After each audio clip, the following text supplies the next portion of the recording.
Cobblestones. Some are round, gray, and dull. Others are sharp, smooth, and brilliant. This one may be on target, and just a little bit immortal. For 4 years, John Barrowman portrayed the villain and anti-hero Malcolm Merlyn on CW's The Arrow. Before that, he filled the shoes of the lusty and indestructibly immortal Jack Harkness for Doctor Who and Torchwood. But he doesn't only trod the boards. Together with his sister Carole Barrowman, he writes on them. Well, sort of. I don't really do the writing. My sister does the physical writing. I do the kind of brainstorming of the character building, also the arc of the story, and any of the intricate kind of details that happen in between. But Carole does the physical writing. You'd think it'd be easy for Carole Barrowman to write a story about a character her brother stars as, especially with that brother's help. But it's very challenging to balance writing a comic from an adaptation, especially a TV show that's so popular. Then again, like John Barrowman's erstwhile character Malcolm Merlyn, much of that history is shrouded in shadows. The character of Malcolm Merlyn has no backstory, or at least very little backstory. And we did our research and we went back and we looked, and there are maybe snippets of him in comics in the original release of the series. But for the most part, there's not much, which is wonderful for a writer, especially a writer in that context. So the transition really isn't hard. Actor John Barrowman. What I'm doing on screen is about the now rather than what's happened.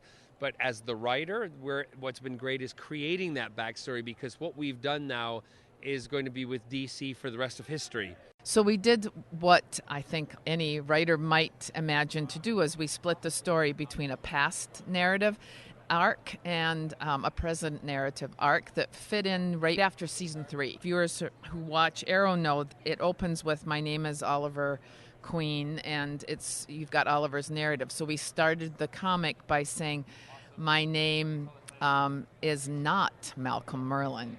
Did you choose the flashback model because it is an echo to what the Arrow series actually does, and therefore may sync to the reader-watcher's aesthetic? Yes. That familiarity may be a double-edged sword. Luckily, for this writing duo, it's a blade that has been dulled by familial ties. John Barrowman. Now that you've inhabited this character's shoes for 4 years, does that lead to certain possessiveness when you're working with Carole? Like, no, you can't do that. Yes, absolutely. And it's not so much of a shout, but Carole trusts me on that aspect, because it's the same with Captain Jack Harkness and the novel that we wrote about Captain Jack. And we're also about to create the new Torchwood comic book for Titan Comics. I basically know these characters inside out, so I'm like, no, he wouldn't do that. And she trusts that, as I trust her judgment when she's doing something at 2 o'clock in the morning and writing, and I don't want to be woken up, you know? Have you ever said, no, you can't do that, and then DC or Doctor Who or the people who own the product ever come around and say, no, we need this to happen? No, they're very good about it also. And remember, it's very different if you're writing for novels or comic books than it is for television. So they really don't, if they don't want something, they usually say we can't, and it's usually because of licensing issues. But if they kind of give us free rein to do what we want, which is really cool. That doesn't mean it's easy. Carole Barrowman. Writing a comic is hard, and it's almost harder for me as a writer, because you're so constricted in terms of, well, you can't do exposition in the same way, and you really depend on your artist to help you with that. And on Daniel Semperi, a Spanish artist actually, who worked with us in the DC comic, he was awesome. But that's hard. I mean, everything's really dialogue driven. Even though we were imagining the panels, there's no exposition. You have to get rid of all excess. And even though you try to do that in prose, it's hard. I think writing a comic was one of the hardest things I've done.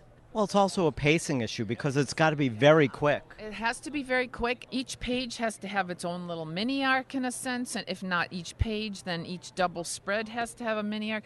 And because you're working in 10, at least this was a digital first, so you have to have an arc within an arc, and then you have to cliffhang at the end of that. So you have to build to that in a way, but then when you pick up the next chapter, you don't want to jump right in on that resolution. You have to rebuild, and it was very challenging. And also, once the artist starts working on the panels, at least what worked for us is they would send me the storyboarding to make sure they had captured what John and I had imagined for those pages, and then you pretty much have 24 hours to turn that around. One reason John Barrowman says he was pulled into co-writing Malcolm Merlyn #1 is that the character is so rich. He's very narcissistic.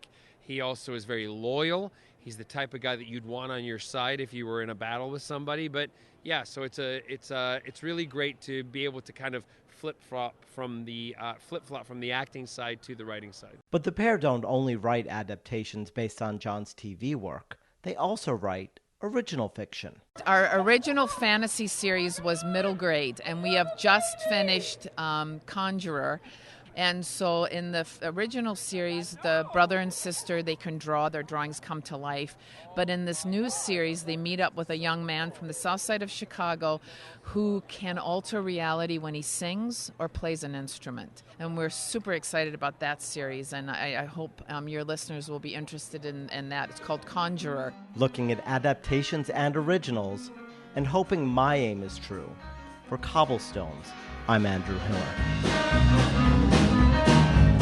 To find out more about the works of John and Carole Barrowman, you can go to Titan and DC Comics websites, or perhaps to your local bookstore.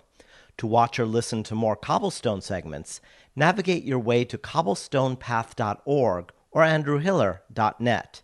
And for fantasy readers, you may just want to check out my latest, A Halo of Mushrooms, available on Amazon and elsewhere.